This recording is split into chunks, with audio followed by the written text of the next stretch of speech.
Տվեք ձեզ ժամանակ, հոգ տարեք ձեր մասին, էմոցիաները շատ են ու ճնշող,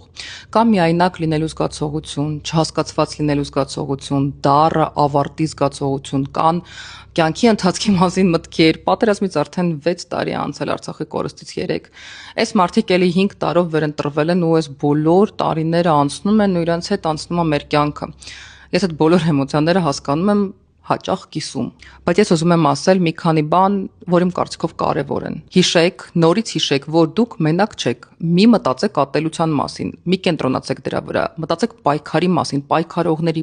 100 հազարավոր մարդիկ զգացել են ու զգում են այս ամենը ձեր նման ու ձեր շրջապատում նրանք եւս կան։ Միասին ապրեք այս этаպը։ Նորից մի կենտրոնացեք ատելության վրա։ Դուք ոչ ձեզ, ոչ իրավիճակին դրանով լավություն չեք անում։ Սա ձեր երկիրն է։ Նույնիսկ եթե մարդկանց մեծ մասը, իսկ մեր մոտ մեծ մասը չէր, մտածում է ձեզանից 180 աստիճանով հակառակ, դա չի դարձնում իրանց ճիշտ, իսկ ձեզ սխալ։ Նորից սա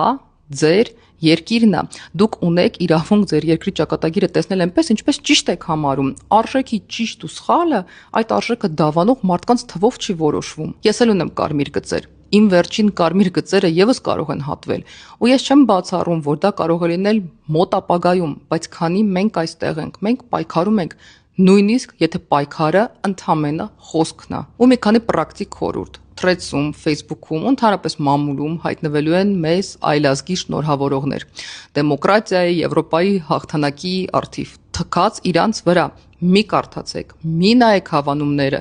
մի նայեք մեկնաբանությունները, մի թունավորեք ինքներդ ձեզ, իրանք կապ չունեն, ռելևանտ չեն։ Լինելու են նաև մեր հայրենակիցները, հաղթանակ տոնող կամ տարատեսակ անալիզներ առաջարկող։ Եթե զգում եք, որ նյարդայնանում եք, նորից մի կարդացեք, դա բացի ձեր արյունը քամելուց ոչ մի բան չի տա, պրակտիկ օգուտ չկա։ Առհասարակ մի քանի աղբյուր ընտրեք, որ նորություններին հետևեք, մի քանի մարդ ում ուզում եք կարդաք, մի քանի խումբ, չաթ, վերջ։ Ապաթիայի ու ամեն ինչ ջնջելու մեջ պետք չի ընկնել, բայց ձեզ տանջելը բացառեք, անիմաստ է։ Նորից կրկնեմ ամենակարևոր միտքը՝ տվեք ձեզ ժամանակ ապրելու իրավիճակի ամենաբարդ օրերը։ Տվեք ձեզ ժամանակ։ Դուք ձեր հայրենիքին պետք եք, դուք ձեր մտերիմներին պետք եք, դուք ինձ պետք եք։ Եկեք չթողնենք իրար մենակ։